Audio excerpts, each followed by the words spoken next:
Hi hello नमस्कार मित्रांनो, official Dhumal फॅमिलीमध्ये आज तुमचं पुन्हा एकदा नव्याने स्वागत आहे.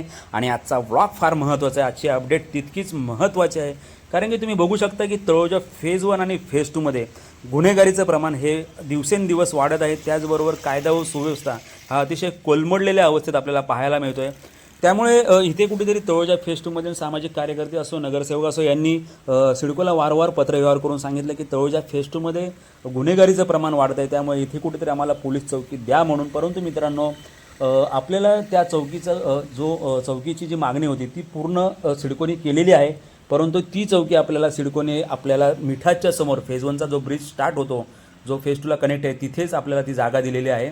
तो भूखंड आपल्याला आरक्षित केलेला आहे. बघू शकता तुम्ही या ठिकाणी भूखंड क्रमांक 4 सेक्टर 12 क्षेत्रफळ 1450 चौरस मीटर असं हे अधोरेखित सिडकोकडून पत्रव्यवहारच्या प्रतिउत्तराने आपल्याला सांगितलं आहे. या ठिकाणी नवनाथ भोजने हा पत्रव्यवहार त्यांनी केला होता. त्यांच्या प्रश्नाला कुठेतरी सिडकोने उत्तर दिलेलं आहे. मित्रांनो, खरं बघायला गेलं तर गुन्हेगारीचं प्रमाण वाढतं आहे. त्यामुळे इथल्या तळोजावासियांना, इथे राहणाऱ्या रहिवाशांना आपल्याला कुठेतरी या गुन्हेगारीवरती नाही का आळाच बसला पाहिजे, असं त्या प्रत्येकाच्या इथे राहणाऱ्या रहिवाशांचं मत आहे.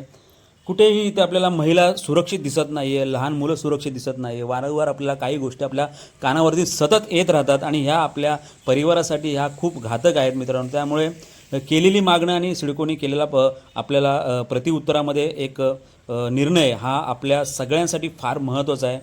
जरी ही चौकी फेज 1च्या एंट्रन्सला जरी असली, या ब्रिजच्या एंट्रन्सला जरी असली, तरी ती आपल्या फेज 2मध्ये पण देखील आपल्या त्या चौकीचा कंट्रोल असणार आहे. त्यामुळे काही गोष्टी उद्भवत असतील तर तुम्ही नक्कीच या चौकीशी संपर्क साधा.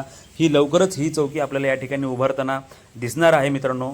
आणि अशाच नवनवीन अपडेटसाठी आपण या आपल्या ऑफिशियल धुमाळ फॅमिली या चॅनलला तुम्ही नक्की सबस्क्राईब करा, कारण की आम्ही अशाच नवनवीन अपडेट्स घेऊन तुमच्यासाठी येत असतो. त्यामुळे भेटूया पुढच्या व्लॉगमध्ये, महत्त्वाच्या व्लॉगमध्ये. तोपर्यंत धन्यवाद, बाय बाय.